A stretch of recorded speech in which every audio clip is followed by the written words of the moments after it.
పాత ఇసుక విధానాన్ని రద్దు చేస్తూ ఏపీ ప్రభుత్వం ఉత్తర్వులు జారీ చేసింది. 2019-2021 ఏడాదిలో గత ప్రభుత్వం ఇచ్చిన 2 ఇసుక పాలసీలను రద్దు చేస్తున్నట్టు ప్రకటించింది. కొత్త ఇసుక పాలసీ రూపకల్పన చేసే వరకు అమలు చేయాల్సిన మార్గదర్శకాలు జారీ చేసింది. ఇసుక తవ్వకాల కోసం జిల్లా కలెక్టర్ చైర్మన్గా అలాగే జిల్లా స్థాయి కమిటీల ఏర్పాటు చేయాలని ఆదేశాలు జారీ చేశారు. జిల్లా ఇసుక కమిటీల్లో జిల్లా ఎస్పీ, జేసీ సహా వివిధ శాఖలకు చెందిన జిల్లా స్థాయి అధికారులు ఉండనున్నారు. జిల్లాలోని స్టాక్ పాయింట్లను స్వాధీనం చేసుకోవాలని జిల్లా ఇసుక కమిటీలకు సూచనలు ఇచ్చారు.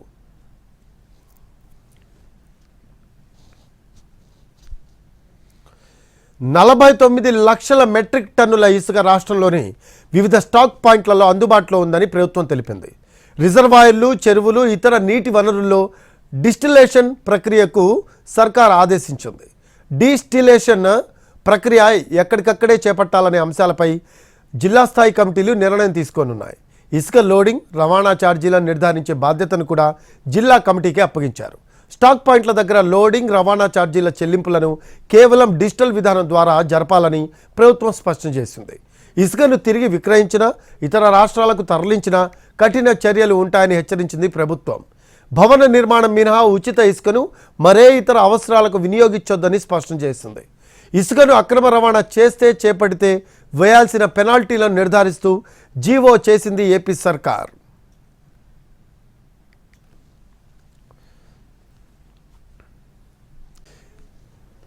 ఏలూరు జిల్లాలో 2 స్టాక్ పాయింట్ల ద్వారా ఉచిత ఇసుక పంపిణీ చేస్తున్నారు అధికారులు. కొద్ది మొత్తంలో మాత్రమే ఇసుక అందుబాటులో ఉండడంతో స్టాక్ మరింత పెంచేందుకు చర్యలు తీసుకుంటున్నారు. గోదావరికి వరద ఉధృతి పెరగడంతో పశ్చిమ గోదావరి జిల్లాలో ఇసుక సరఫరాకు అంతరాయం ఏర్పడింది. స్టాక్ పాయింట్లలో ఇసుక నిల్వలు లేకపోవడంతో ప్రత్యామ్నాయ ఏర్పాట్లపై అధికారులు దృష్టి పెట్టారు. ఉచిత ఇసుక పాలసీ అమల్లోకి రావడంతో భవన నిర్మాణ కార్మికులు సంతోషం వ్యక్తం చేస్తున్నారు. దీనికి సంబంధించిన మరింత సమాచారం మా కరెస్పాండెంట్ మల్లికార్జున్ అందిస్తారు.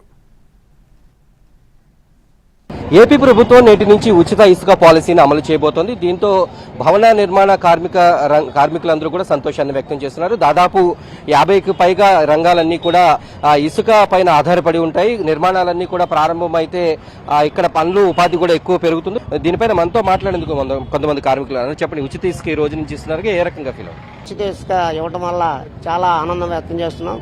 అలాగే గత ప్రభుత్వంలో కూడా మేము ఇసుక వల్ల చాలా ఇబ్బందులు పడ్డాము. కార్మికులందరూ కూడా నడు రోడ్ల మీదకి వచ్చి మరి చాలా దుర్భర పరిస్థితుల్లో ఉన్నారు. అద్దెలు కట్టుకునే పరిస్థితులు కూడా గత ప్రభుత్వంలో జరిగింది. మరి కనీసం ఇసుక ఆ రోజు చంద్రబాబు నాయుడు హయాంలో ఇసుక మరి 50 రూపాయలు 30 రూపాయలు ఉన్న సిమెంట్ బస్తా ఇసుక ఉండేది. మరి ఆ రోజు గత ప్రభుత్వం 200 రూపాయలకు అమ్మటం జరిగింది. మరి 10,000కి వచ్చే ఇసుక మరి గత ప్రభుత్వంలో 25,000 30,000 కట్టే పరిస్థితి ఉంది. ఈ రోజు నుంచి మరి ఇసుక ఇవ్వడం వల్ల, ఫ్రీగా ఇసుకోవడం వల్ల మరి 59 రంగాల వాళ్ళు మరి ఊపిరి పీల్చుకొని కాస్త ఊరట లభించి చక్కగా పనులు చేసుకోవడానికి అవకాశం కల్పించిన చంద్రబాబు గారికి ఎలా ఉంది ఊపు? ఇప్పుడు అంటే ఇసుక అందుబాటులోకి వస్తుందంటే పనులు పెరుగుతున్నాయా, ఎలా ఉన్నాయి? ఇప్పుడు మీ కాంట్రాక్టులు కానీ పనులు పిలుపులు కానీ పెరిగినాయి? ఇప్పుడు మాత్రం అందరూ కూడా కాంట్రాక్టర్లు కానీ బిల్డర్సే కానీ పనులు చేయడానికి ముందుకు వచ్చి మరి కార్మికులతో పనులు చేయించుకోవడానికి కాస్త ఊపిరి పీల్చుకొని పనులు కూడా ఈ రోజు నుంచి ఇసుక ఫ్రీ ఇవ్వడం వల్ల అందరూ కూడా ఇవాళ పొద్దునుంచే అందరు కాంట్రాక్టులు కూడా మేస్త్రి పిలిపించుకొని మరి పనులు చేయడానికి సిద్ధపడుతున్నారు. మరి ఒక నెలలో మొత్తం ఇంచుమించు కార్మికులందరూ కూడా పని లేదు, ఈ కార్మికుడు అని లేకుండా అందరూ కూడా పనులు చేసే పరిస్థితి ఉంది. తో పాటు ఇంకా అంటే అన్ని రంగాలు కూడా ఆధారపడతాయి కదా, అందరికీ కూడా పనులు పెరిగేటటువంటి అవకాశం ఉంది. కేవలం ఒక బిల్డింగ్ ఇసుక వల్ల 59 రంగాలు మరి దీన్ని ఉపాధి కల్పిస్తున్నారు. మరి రాడ్ బిల్డింగ్ మేస్త్రి కానీ, టాపింగ్ మేస్త్రి కానీ, వాటరింగ్ మేస్త్రి కానీ, పెయింటర్లు కానీ, ఎలక్ట్రీషియన్లు కానీ, సీలింగ్ వాళ్ళే కానీ, ఇటుక రాయి తీసేవాళ్ళు కానీ, సిమెంట్ రాయి తీసేవాళ్ళు కానీ ఆల్రెడీ మొత్తం 52 రంగాల వారు దీంట్లో ఉపాధి కలుగుతుంది.